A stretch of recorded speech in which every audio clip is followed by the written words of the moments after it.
Two major natural disasters hit Libya and Morocco within a week of each other this month. Morocco suffered its strongest earthquake in over a century, and in Libya, Storm Daniel brought devastating floods to the coastal city of Derna.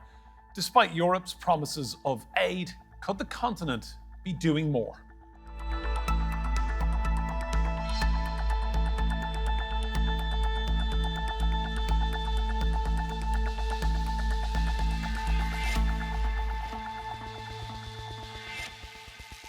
Hello and welcome to Roundtable. I'm Enda Brady. The World Meteorological Organization says lives could have been saved in Libya if the failed state had a working weather agency to issue flood warnings. Meanwhile, the King of Morocco insists his country can cope without help from its former colonial master, France. Despite being barely 2,000 kilometres apart, both countries have taken drastically different approaches to dealing with the aftermath of the recent flooding and earthquake, while ordinary people suffer. Morocco's deadliest earthquake since 1960 slammed the Atlas Mountains near Marrakesh.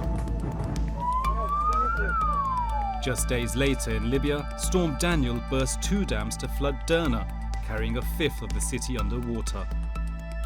In both cases, damaged roads made rescue efforts more difficult. With Derna currently under militia control, corruption in Libya is the biggest obstacle. There is need to get medical equipment, medicine and medical teams to some remote areas. Since Muammar Gaddafi was overthrown in 2011 by NATO, Libya has been a failed state. The monarchy in Morocco is more secure, but ties between Paris and Rabat are strained, and Morocco has not accepted help from its former colonial power for the earthquake. Qatar, the UAE, Spain and the UK are the only countries that Morocco has let in. Turkey was the first to answer in Libya. So far, the European Union has pledged $6 million in humanitarian aid to Libya and just $1 million in aid to Morocco. However, is this enough or should Europe be doing more?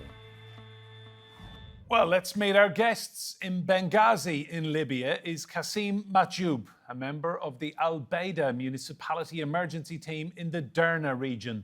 Jasper Hamman is the foreign policy analyst at Morocco World News, and he joins us from the Moroccan capital, Rabat. Joining us from Marrakesh in Morocco is community volunteer Bouchra Guetbach. And in Abu Dhabi in the United Arab Emirates is Dr. Spyros Plakoudas, Assistant Professor of Homeland Security at Rabdan Academy, and whose areas of research include the civil wars in Libya and Syria. Bouchra, I want to come to you first. You were in Morocco when the earthquake struck. Tell us what you saw. Well, I was there. It happened late in the night, like around 11:15 p.m. It was a bit of a scary moment because I never had an earthquake before. So everybody went outside, everybody slept outside in Marrakesh. And then we started hearing sirens, ambulances. We didn't know what was happening yet. It was late in the evening. And the next day, that's where we all saw all the damage in the villages around Marrakesh. So the mountain area, Al House area, villages completely destroyed, devastated, a lot of deaths that they found under the rubbish. But what was beautiful to see is that Moroccan people, there was a big solidarity. Next day, everybody who was okay, their homes, friends were okay. They were gathering together to go up, helping the others in need. So in the Medina, in the mountains, doing groceries. The government was really quickly in Marrakesh. I saw military trucks getting up to the Al House area. I saw a lot of ambulances. I saw helicopters. I live next to the airport, so I saw helicopters on and off going to the areas because the roads were not accessible. There were rocks fallen down of the mountains, so you could not access a lot of those areas. So helicopters sending aid just from the sky. So it was a mix of overwhelmness, being devastating because it could have been me that was under the rubbish, and then at the same time happy that the authorities were as quickly as they were, that we Moroccans, the big solidarity, that we helped each other out, and everybody wants to do groceries and get up into the mountains to give help where there was needed. Jasper, we're looking at some pictures now that were taken by Bouchra in the Al House region of Morocco. What's it like on the ground now, and how are the Moroccan people coping? Well, it's really remarkable to see how people have reacted with solidarity and tremendous generosity. As someone who's lived here during the depths of the COVID crisis, but also seen the heights of Morocco's World Cup euphoria, that solidarity and pride, they have always been very evident here in Morocco. And people are really donating whatever they have, including the blood in their bodies. There have been long lines snaking around blood banks around the country. And yeah, both the state and citizens, they've truly, in a united way, mobilized to ensure the victims are taken care of. Kasim, we've seen shocking news reports coming from Libya. Talk us through the scale of the disaster in your country. Plus, we knew that we would be affected by the Libya Storm, but we were expecting numbers. Most of it were doubled or tripled, unfortunately, on the Jabal Akhdar heights.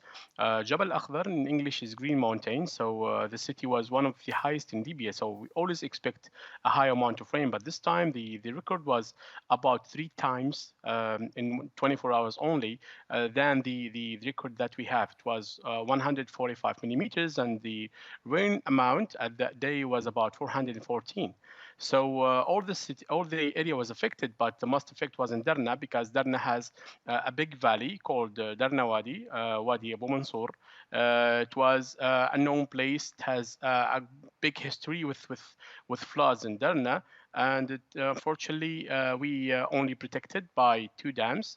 Both of them were collapsed at a very tough moment. So the flood came to the city and erased about 25% of the buildings there. Unfortunately, right now, the records are reaching about 12,000 people who lost their lives there. Spyros, how does a country like Libya even begin to rebuild from something as significant as what has happened? Unfortunately, these flash floods in Derna were a natural disaster of unprecedented proportions in a country already ravaged by years of conflict and crisis. So they were sort of the cherry on top. The country will need more than a few months. It will need years and years and substantial support from the international community in order to rebuild. And if I may remind to our viewers the peculiar case of Derna, that city was occupied by ISIS a few years ago. And during the battles to expel ISIS from that city, a substantial portion of Derna was destroyed. So that city was ravaged before, and now the flash floods destroyed even a greater part of that city. Actually, only 3 out of the 10 neighborhoods of this city were not affected or destroyed. Truly a scale of unimaginable proportions. Spyros, there are 2 governments in Libya. Do you feel that is holding back the aid effort? Of course, because a country already split in 2 cannot coordinate effectively not only the internal actions for relief and rescue, but also the external aid. We can notice that this political division, in a way, impedes a smoother coordination for relief and rescue. I want to take a closer look at who's helping Morocco right now. According to Doha News reports, Qatar has already begun sending relief, deploying search and rescue teams and specialist recovery vehicles. The UK sent a medical assessment team, 60 search and rescue personnel, 4 search dogs and specialist equipment. The UAE opened an air bridge to Morocco, allowing a route for aid to flow freely. Search and rescue teams from Dubai were also sent. Spain's defense ministry said a 56-person rescue unit with 4 sniffer dogs arrived in Morocco within days, and a week later, another 30 rescue workers and 4 rescue dogs were dispatched. Bouchra, that's 4 countries that have been granted access to Morocco. Why just that few countries when so many others have reached out? Well, I think if I'm correct, there's over 60 countries that offered their help, which is heartwarming. It's nice to know that so many countries would like to help Morocco in such a state. But to be honest, I myself went to the mountains. I think that if Morocco would have accepted the help of everybody, it would be busy doing the logistics of every country coming, where going, etc., than actually helping the victims out. Remind you, the Al Hous area, the mountain area where the earthquake struck the most, where there were villages destroyed, is in an area where the roads are not easy accessible, or to not even have roads at all. There are rocks in the middle of the road, immense rocks, like big rocks in the middle of the road, blocking access. Imagine military trucks from all around the world getting up on the hill, blocking the road for urgent help, ambulances going up and down. So I think that Morocco made a choice, like, okay, we are in an urgent state. Who can help us now the quickest? And they started with this help, and from there on they go forward. I think also that Morocco has already had 2 earthquakes, one in 1960, one in 2004. So I think that we are a little bit already known how to manage this crisis, and we have the funds also. Like, there is now a 5-year plan. Where there is 120 billion now opened up to reconstruct all those villages. So I think that Morocco itself, with the help that they have now, already started to do a lot of work, and that I think they will get in the help with time when needed. But to have 60 countries now all over the place in Morocco would not be, logistic-wise, would not be good, since the area is so dispatched. The villages one is here and they live only 50 people, 10 kilometers away, just one with 30 people, maybe 30 families. So you have to go there with helicopters. You have to create access to get there. So I think that they now had chose 4 countries who could help them now with what Morocco needed first, to help the victims, get the victim out of the rubbish, with the dogs, to make them get safe, and from there start doing other things that they need and get help from countries who could help from there on. So France offered help, and so too Algeria, but it was refused. I'm guessing the hand of history weighs heavy here, perhaps? When it comes to France and Algeria, I think with France, I think Moroccans have been a bit disappointed that in the middle of such a crisis, there's been politics at hand. There's this very paternalistic tone that has come from the French, especially with Macron addressing the Moroccan people as if they were his own. So yeah, I think the fact that this has become such a topic has, I think, a lot to do with the already existent distrust towards North African communities in France, because a lot of other countries who have who offered aid that was not needed, such as the Netherlands or Germany, they have not said anything about it. They have not held any grudges. It's really been France that has made a big deal about it. And when we talk about Algeria and many of the other countries who had generous offers of aid, as Bouchra said before, as a country, you have a limited window, only a few days, in which you can deploy search and rescue, and in which you can pull people out of the rubble. And they're as generous as their offers were at that moment. I think the Moroccan security services and the aids provided by the 4 countries you previously mentioned, they were already doing their job, and the logistical nightmare that inviting a variety of other countries in was not the situation that you have. If you have a crisis like Katrina in the US and you can fly people into New Orleans, then you can invite anyone you like. But when you deal with short, narrow passages through the mountains, the need for Chinook helicopters to airlift support, you just simply cannot just get anyone you want. So I think Morocco appreciated offers, but I think not accepting some of that aid is just a very normal procedure that every country has to go through. Kasim, the first countries to help Libya were Turkey and Egypt. Do you feel the international response has been different for Libya? We appreciate a lot the countries that responded first. To be honest, because we are a country that we are not ready at all for a crisis with this scale, especially in Derna, especially in the east. As you know, the infrastructure in Libya is not in a good condition in the normal way, but also if we have geographical scales, then you see sometimes the west is a bit better than the east, especially with Derna special circumstances. As my colleague said, it was occupied by ISIS and had really tough days since 2011. Derna didn't have a year without a conflict, unfortunately. So the city wasn't ready. We appreciate every response. I think there was a bit, miscoordination with the airports, especially that Derna is near to two airports, Labrak and Martuba, but all the aids were supposed to go through Benina. We only have some questions about the aids that come to Tripoli, because Tripoli is about 1,300 kilometers away from Derna. So some of the aid were late. But we appreciate every effort that from the friend countries to Derna and to Libya. So as a people, we're really happy with what Turkey, Egypt, UAE done to this crisis. Spyros, has the international response been quick enough and good enough for Libya?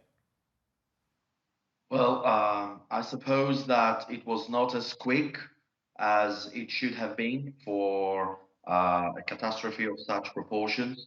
The true scale of the catastrophe was not widely known at first, only when they realized that these natural disaster surpassed even the wildest nightmare. They start to prepare the dispatch of rescue teams and delivery of aid. And as I said before, the division of the country into two rival entities and administrations does not facilitate the delivery of aid, irrespective of the intentions. For example, the United States only today, several days after this catastrophe unfolded, delivered a substantial portion of their aid with the presence of the US ambassador in Libya. So we can notice that from September 12 and especially September 13 does the pace of the delivery of aid pick up. Well, let's have a listen to Martin Griffiths. He is the United Nations Emergency Relief Coordinator, and this is what he said recently about the work going on in Libya. Derna, a city of whatever 100,000 people, 900,000 people affected, and this is on top of a situation in Libya where 300,000 people in Libya already needed humanitarian aid. Now, we and other agencies are already present in Libya for the humanitarian that's been happening there for some years. We have sent in from OCHA, from my office, from Geneva here, a UN disaster coordination team, 15 people, who went to Morocco and then redeployed to Libya. Bouchra, it's often said that in a time of crisis you learn who your friends truly are. What do you think Moroccans have learned in the last couple of weeks?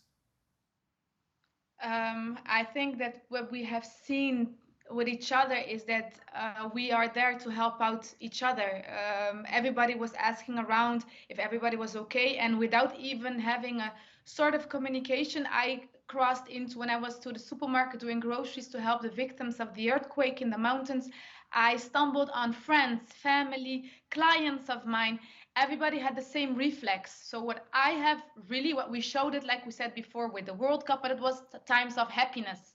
But in times of sadness, in times of disaster, we have shown the world without even collaborating or try to make arrangements. It's in our DNA that we are there to help each other out. We could not let our fellow Moroccan, and if I'm not talking just about Moroccan, but everybody that lives in Marrakesh, I have expats that are French or are Dutch. They were here, wanted to help out without even a niche of a hesitation. And I think that's beautiful, because even in a time like this, we could show each other, the world, that we were there for each other. And no matter which kind of everything they need, like blood, groceries, money. Your son, there were images of people. You can see a guy, old man, that you can see he's not even that wealthy, who doesn't have a lot of funds. He came with a small bag, something to give also to the people who hit by the earthquake. So everybody was there, and I can truly say that we were one big family, and we can really show everybody that we were there for each other, even that yeah. Jasper, is this what you've been seeing as well on the ground? You know, the spirit of humanity shining through, the Moroccan people helping each other? Yeah, very, very much so. I think the country is truly mobilized.